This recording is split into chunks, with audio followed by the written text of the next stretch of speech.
céus, disse Jesus. Olhem para os lírios dos campos. Você já viu um passarinho preocupado com suas ações na bolsa de valores? Ou um lírio na dúvida de que roupa vai vestir? Deus cuida deles, apesar de não terem sido criados à imagem e semelhança de Deus, como eu e você fomos.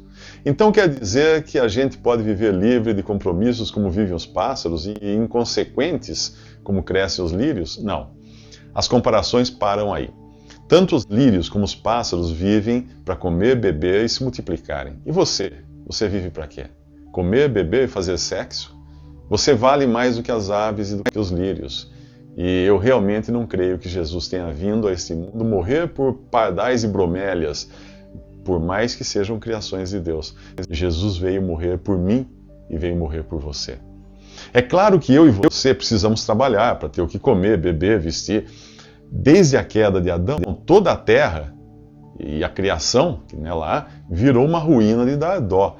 E enquanto Deus não colocar a ordem nisso, nós vamos continuar comendo pão com o suor do nosso rosto.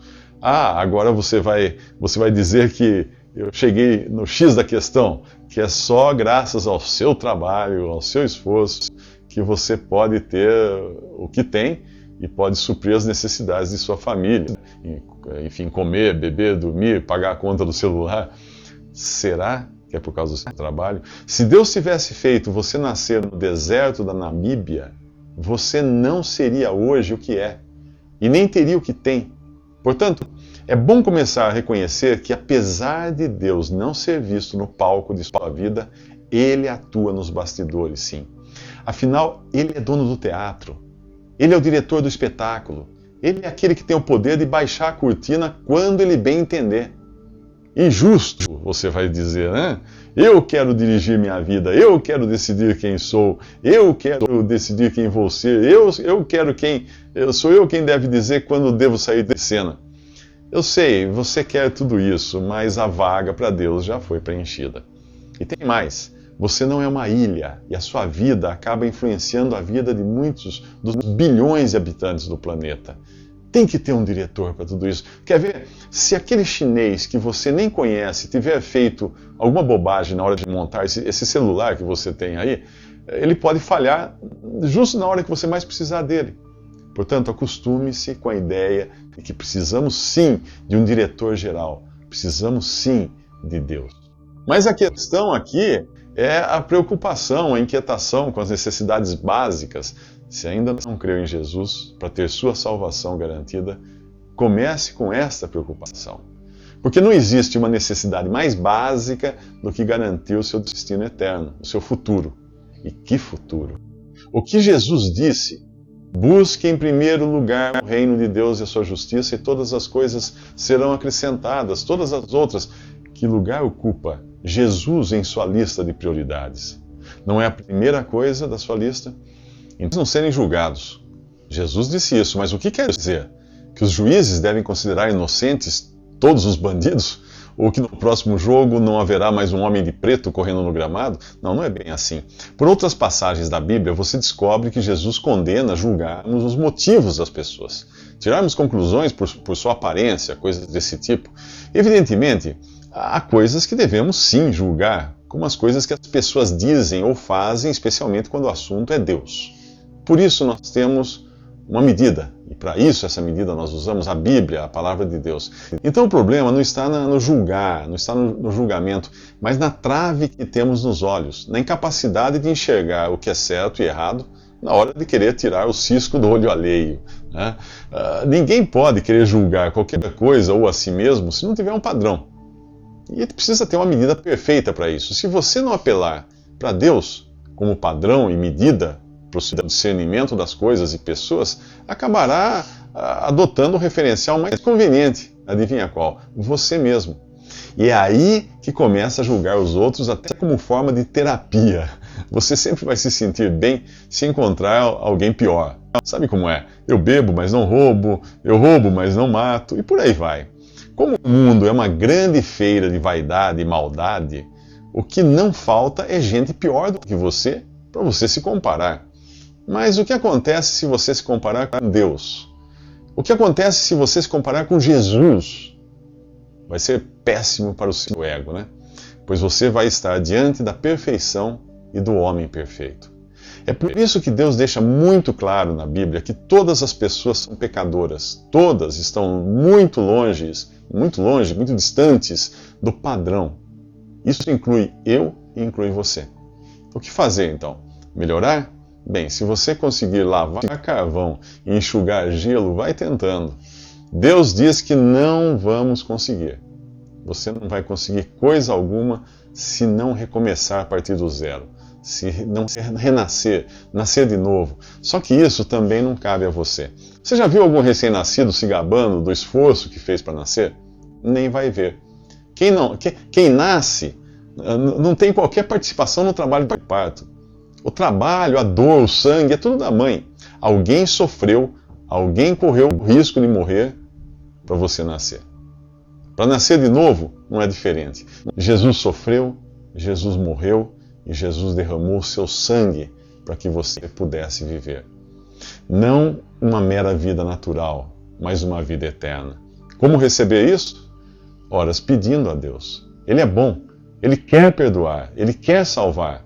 Qual é o pai que, se o seu filho pedir pão, lhe dará uma pedra? Mas este é o assunto. Vocês receberão. Busquem e encontrarão, batam e a porta se abrirá. Todo que pede recebe, todo que busca encontra, e para aquele que bate, a porta é aberta. Você crê nisso? É claro que não. Pelo menos com sua mente natural, lógica e racional, aquela que veio de fábrica. Não faz sentido crer nisso, porque a sua mente foi feita para funcionar nesse ambiente de 3 dimensões, nos limites de tempo e espaço daqui. Para essa mente, para essa sua mente, as coisas que fazem sentido são as que cabem nessas condições. Agora imagine se você tivesse a perspectiva de Deus, que pudesse enxergar e avaliar as coisas sem as limitações de tempo e espaço. Se pudesse avaliar as coisas com a perspectiva da eternidade, tudo seria diferente.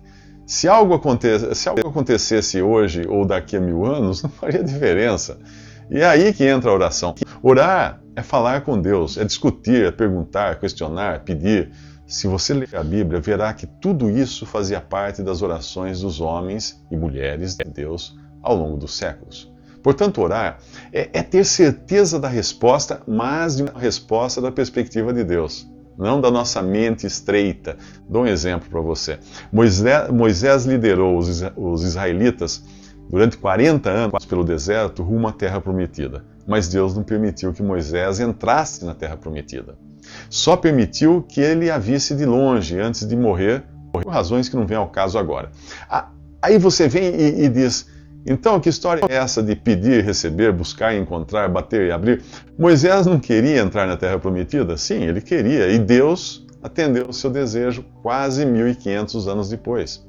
Na passagem dos Evangelhos, conhecida como Transfiguração, você vai encontrar Moisés, Elias e Jesus juntos, conversando no Monte das Oliveiras, próximo de Jerusalém.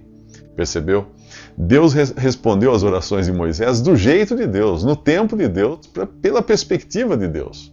Um pai não dá uma pedra ao filho que pede um pão, mas pode dar mais tarde, ou até dar alguma coisa melhor.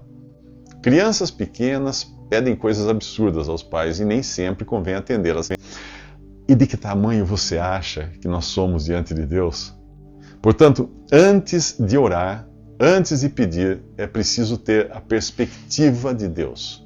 Isso você recebe graças a uma famosa oração que não foi atendida. Ela dizia assim: Pai, afasta de mim este cálice.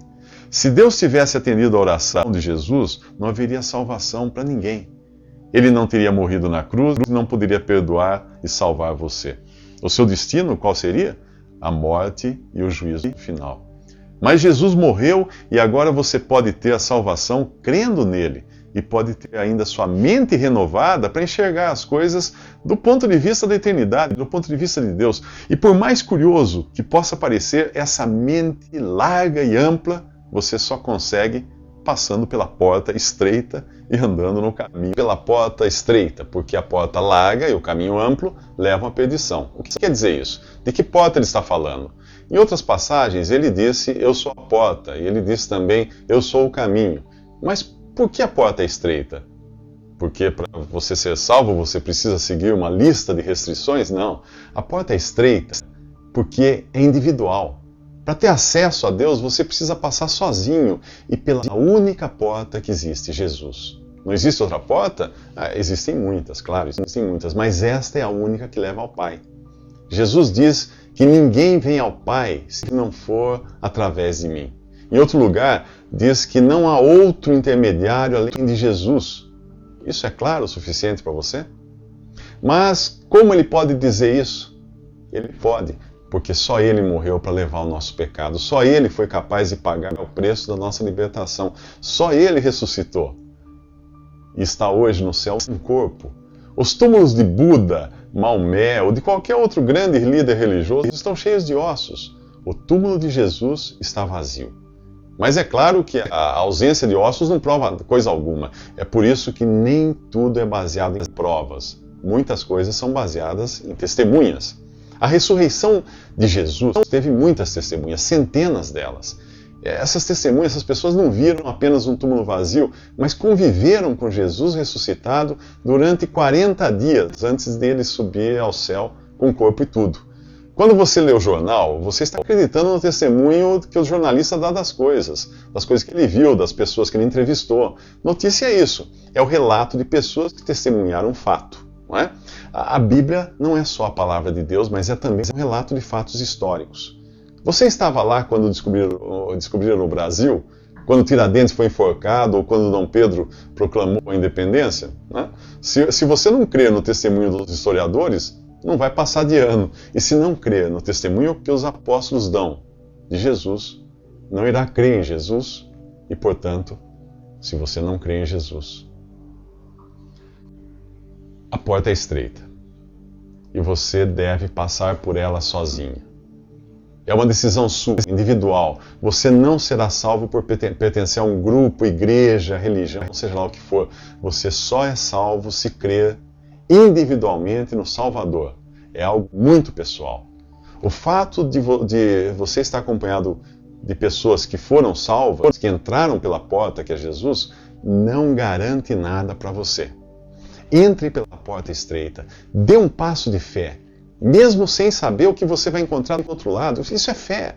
Peça a Jesus para perdoar você, para salvar você. Creia naquele que morreu e ressuscitou por você. Aí sim, você poderá andar com Jesus. Ou melhor dizendo, andar em Jesus. Sim, porque Ele é o caminho, o único caminho.